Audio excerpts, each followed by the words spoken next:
Hello everybody, and welcome to the Sovereign Village Project. Laws don't work, at least not man-made ones. Government doesn't work at all. It's not a problem with our government, it's not a problem with this administration, it's not a particular law that was just made, it's not the current situation with the illness and all this, it's not any of that. It's the very principle of man making laws that is flawed from the very beginning at its very roots. And to get into that, I'm going to go ahead and just use an anecdotal example here of a recent situation that we faced out where I live. We're currently living in a small cabin on about an acre in a rural subdivision. It's not an intentional community, it's just a random smattering of people living at the end of a dead-end road in the country. Most of them are smaller houses on 1 to 2 acres. We recently had a situation where one of the neighbors got into drugs really bad. His meth habit, he'd always been doing it, but he kind of kept to himself and it wasn't really an issue to anybody else. But that changed recently as he started having some really seedy associates coming out a lot, and a lot of the neighbors began to feel that their homes and their lives were in danger. And to further make matters much worse, there was a child in this home. There was actually a couple of children, infants, and their lives were we felt in danger. They most certainly were in danger, and we were very concerned about this.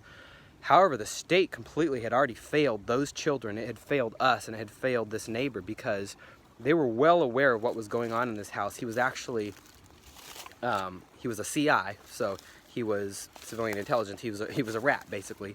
And they were trying to get to the larger, more profitable drug guys because the police, basically they go for the big guys so they can keep the large sums of cash and whatever else they seize from that. You know, most police are basically just criminal gangs. Some, not all of them. Some of them have a little more principles than others, but most of them in practice are basically slightly more principled gangsters. And so they weren't concerned about this child. And it got so bad, they actually came out to the house on a call and they saw the drugs next to a small child, or where the child had been sleeping. They were aware that this child was in a house with meth, and they did nothing about it. They left because he was their guy, he was their CI. They weren't concerned about it. So they weren't concerned about our complaints, about our safety. They weren't concerned about this child whose life was in danger. They completely failed everybody involved. And of course they did, because bureaucracy and central management will always fail. Laws will always fail because all they do is create loopholes for bad people to exploit. All they do is favor the wealthy, because you can't legislate morality. Morality does not come from humans. Morality does not come from anything but a divine law, and you either agree with that divine law or you don't. Whatever your religion is, that's your set of morality. And so we can pretend that we have separation of church and state all day long, but that's not true. And right now we're in this muddled mess where we don't actually know what morality is because we no longer have a moral code, because we've basically thrown religion out the window. And so laws cannot legislate morality. It's always just going to be a tool.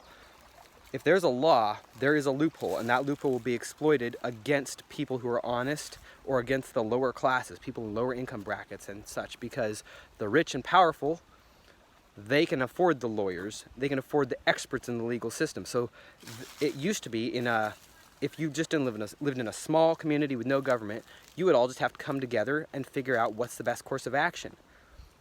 In the legal system, you instead you use your money to purchase somebody who's an expert in the legal system and all of its arbitrary loopholes, and they will get you whatever you want. A jury is just 12 people who are there to decide who has the most expensive lawyer. We all know that. We all know that the poor don't get represented properly in the legal system.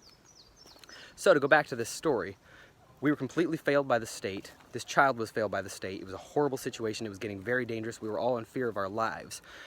And so it finally got so bad and there was no other course of action left. So all of us other neighbors, we met together and we ran through our options. Some of them were quite draconian and things that we couldn't believe we were talking about doing, but we really felt our families were in danger.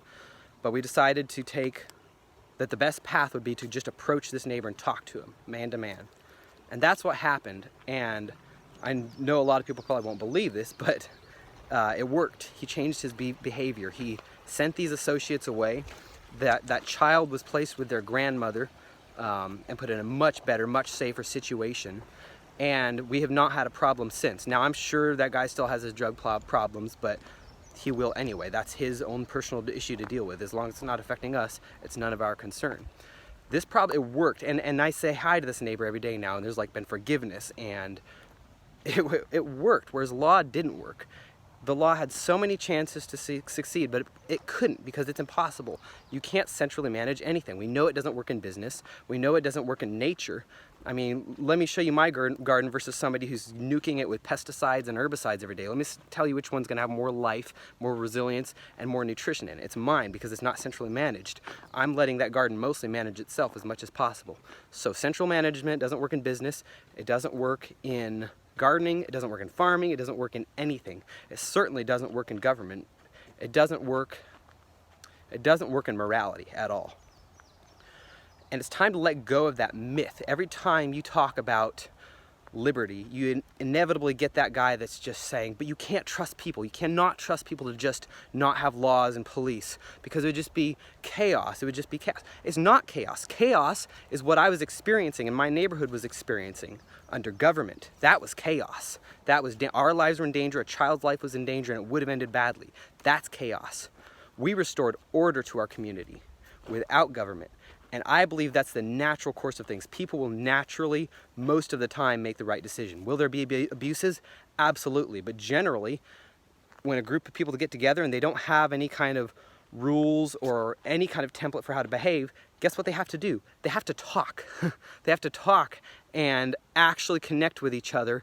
And there's no using your knowledge of the rules to manipulate and get what you want. You just have to present your case and come together. That's the only course of action that works. And we couldn't not do anything because we, again, felt our lives were in danger. So when the situation got bad enough, we just came together and we solved the problem and it worked. And that's how it always will work, is that decentralized solutions, small community, and a lack of centralized management is always going to be the right way to do things.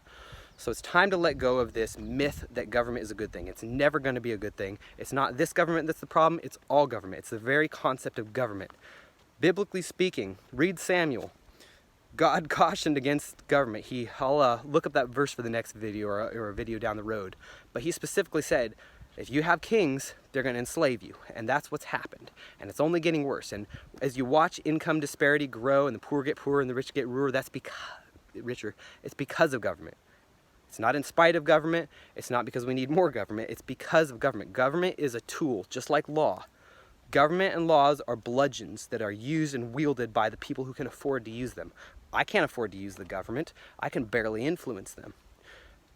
But my richer neighbors certainly can, and the guy who gives the most taxes to the government, you certainly know that he has a better voice. I'm sure the leaders of the industries in my county can go sit down with the commissioner anytime they want. So let's let go of this myth. Let's talk about it. Let's talk about how we don't need government. Let's bring this conversation to the world, because I think humanity is on a path. It's going to get dark. It's going to take some rough turns, but we are on a path to freedom. We're going back to what we had originally, which was this. We lived in this at one time. We lived free.